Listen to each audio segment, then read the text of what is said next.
Assalamualaikum warahmatullahi wabarakatuh. Jumpa lagi dengan saya Adis Irmansyah dan saya Windy Irmansyah. Oke, kali ini kita akan istilahnya memperkenalkan beberapa ular yang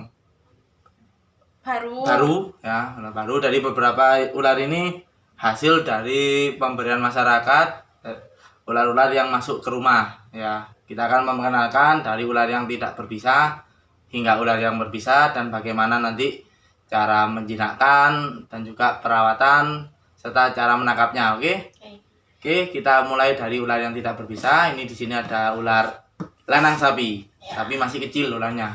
Ularnya masih kecil karena lanang sapi. Tampil dulu.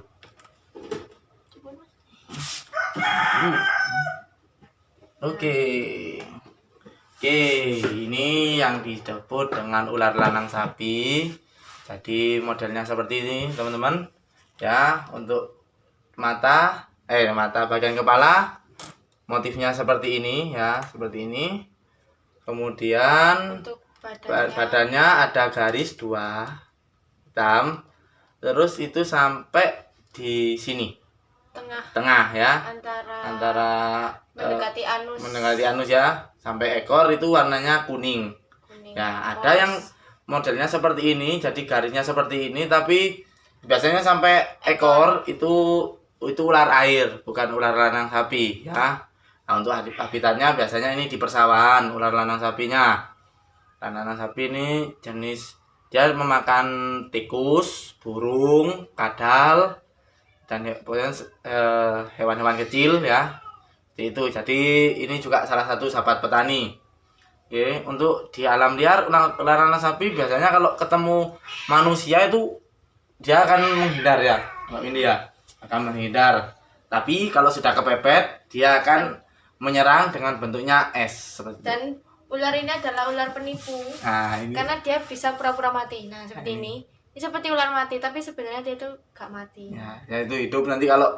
Jadi kalau dia istilahnya sudah mepet, dia tidak berhasil untuk menghindar dari musuh atau mengintimidasi musuhnya, dia akan pura-pura mati agar musuhnya mengira dia mati dan meninggalkan dia. Setelah musuhnya jauh, dia nanti akan berjalan lagi seperti itu, teman-teman ya. Ular lanang sapi. Nah, ini tipe ular yang sangat mudah untuk dijinakkan. Jadi jenis ular-ular seperti ini sangat mudah dijinakkan. Jadi kita hanya perlu menghandle sesaat saja sudah tenang nanti ularnya seperti ini ya. Jadi sangat mudah, tapi tetap ada risiko tergigit. Tapi tergigit pun dia nggak bahaya karena bukan ular yang berbisa ya. Oke, kita lanjut ke selanjutnya, itu ular. Ini adalah ular piton anakan. Dan ini piton baby. Ini juga dikasih oleh warga karena dia masuk ke dalam lemari. Kemungkinan terbawa banjir mungkin ya. Karena untuk di daerah saya seperti ini, untuk ular piton sepertinya tidak ada gitu. Bukan tidak ada ya, maksudnya untuk berproduksi di sini sepertinya tidak ada gitu, teman-teman. Oke, kita coba ambil ya.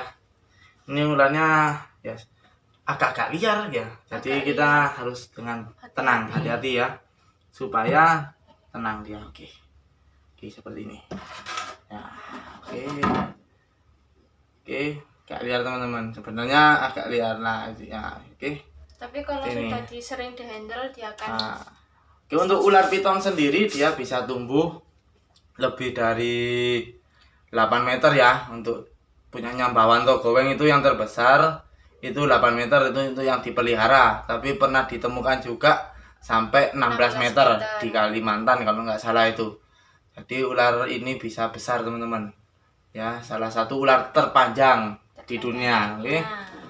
Nah, untuk makannya dia biasa makan daging, mulai dari tikus, burung, ayam, kelinci, sapi juga bisa ya. Nah, untuk ular ini agak istilahnya medium lah untuk dijinakkan ya. Untuk yang bisa dijinakkan itu ukuran 1 meter ke bawah. Oke. 1 meter ke bawah, atau untuk umurnya kurang lebih di bawah 1 tahunan lah ya. Kalau untuk dipelihara itu biasanya satu tahunan, karena kalau dipelihara sendiri kadang ular dia tidak tumbuh maksimal, atau mungkin kadang bisa lebih cepat dibanding di alam seperti itu. Tapi kalau tangkapan liar ya biasanya patokannya 1 meter ke bawah. Kalau sudah 1 meter ke atas, sangat sulit ya. Bisa nah, tapi bisa sulit. Tapi sulit gitu teman-teman. Oke, untuk cara menjinakkannya ya sama, harus sering dihandle. Yang pertama ya kita nggak boleh takut tergigit. Mungkin teman-teman bisa pakai nggak tangan kosong, bisa pakai sarung tangan yang untuk meredam gigitan dia. Bisa pakai golf itu ya, taruh tangan las gitu. Atau bisa jaket yang tebal, dan juga jaket yang tebal untuk menghindari gigitan. Ini sudah lumayan giginya ya, sudah lumayan lah segini, panjangnya segini, itu ada kurang lebih 100 gigi. Oke, ini untuk ular piton seperti itu cara menjinakkannya ya. Bukan menjinakkan, jadi menenangkan. Jadi nanti sudah terbiasa ya, bisa dibilang jinak sendiri ya, jinak. Oke, jadi pelihara ya mulai segini lah, maksimal segini. Agak besar nanti agak sulit. Oke, kita taruh dulu. Oke, jadi kami juga butuh masukan dari teman-teman. Nanti juga bisa tulis di kolom komentar apa yang mau ditanyakan. Nanti kalau bisa jawab ya kita jawab di video selanjutnya. Oke, selanjutnya kita lanjut ke ular yang berbisa. Nah, di sini ada anakan kobra. Baby kobra. Baby kobra kelihatan nggak? Oke, coba kita buka saja. Untuk teman-teman jangan pernah meniru ya. Jangan pernah meniru adegan ini ya. Nah, untuk baby kobra sendiri dia bisa dipelihara tapi bukan untuk pemula. Minimal usianya ya 18+ lah gitu. Karena sangat berbahaya sekali, dan kalau bisa jangan dihandle. Jadi untuk display juga bagus. Itu ada nanti kita coba kasih tahu lah cara perawatannya seperti apa, untuk kita buat displaynya juga seperti apa. Oke, nanti di video selanjutnya. Nah, ini bisa dilihat ya. Dia agresif. Jadi meskipun di dalam kandangnya itu kalau agresif, ada orang atau gerakan, dia itu biasanya langsung berdiri ya. Oke, jadi ciri khas ular kobra ya, dia bisa memipihkan lehernya ya. Nah, ini ular kobra. Jadi baby ular kobra ya sama seperti ular kobra yang dewasa ya. Jadi warnanya itu polos, beda dengan king cobra. Oke, kalau king cobra kalau sudah besar mungkin polos, motif putih-putihnya itu tidak kelihatan.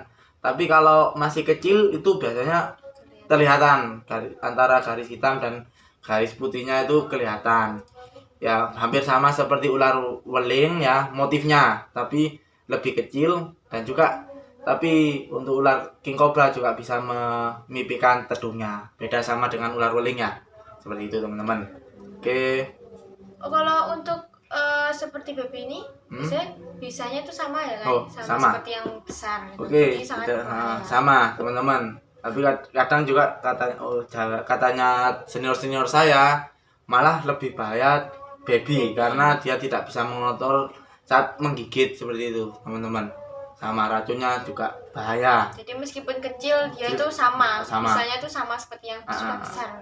Nah, untuk teman-teman yang memelihara ular kobra, saya harap lebih berhati-hati.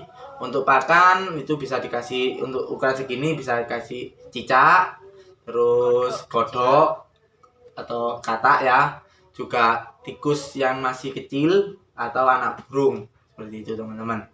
Tinggal taruh aja. Biasanya kalau untuk ular kobra selama saya pelihara itu nggak pernah rewel ya untuk makan.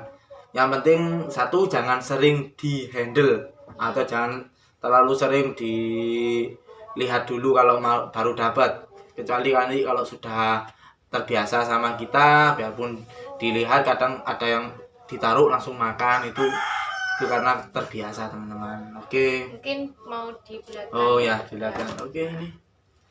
Nah kan? Seperti itu. Betul. Nah ini. Yes. Keluar. Pelan-pelan. Oke. Jadi harus benar-benar hati-hati. Benar-benar hati-hati. Awas. Jangan berbahaya. Jangan tidur, jangan tidur. Oke, itu bahaya.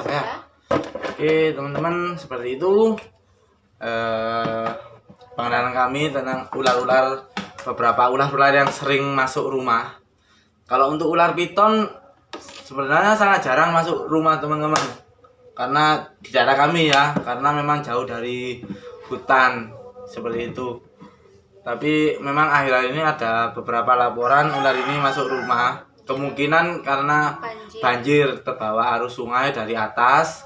Itu kemarin juga dapat laporan di daerah Rangge, Gondang Wetan itu juga ada ular piton besar, tapi ukurannya 4 meter. 4 meter, tapi masih belum ditemukan.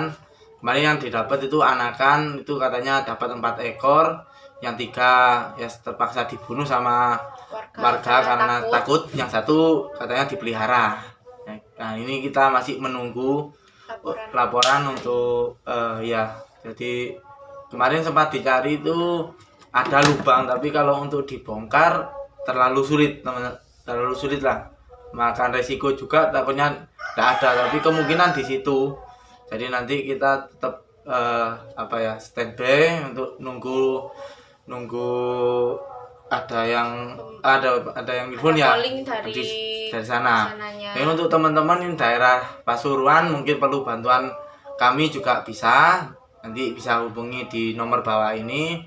Tapi ya maaf itu kalau kami mencari, bukan masih harus mencari ularnya di mana, itu memang sulit. Apalagi bukan di luar rumah, tapi kalau kita harus evakuasi, jadi ularnya ada di dalam rumah atau sudah ketemu sudah masuk, tapi teman-teman tidak bisa atau warga sekitar tidak mampu, itu bisa untuk hubungi kami di nomor nanti kita tampilkan di bawah sini. Oke teman-teman, saya ingatkan lagi, jangan lupa like, komen, dan subscribe, dan jangan lupa juga untuk selalu aktifkan loncengnya, dan selalu tahu notifikasi dari video kami yang terbaru. Tonton terus channel YouTube Adis Irmansyah dan juga Windy Irmansyah. Wassalamualaikum warahmatullahi wabarakatuh.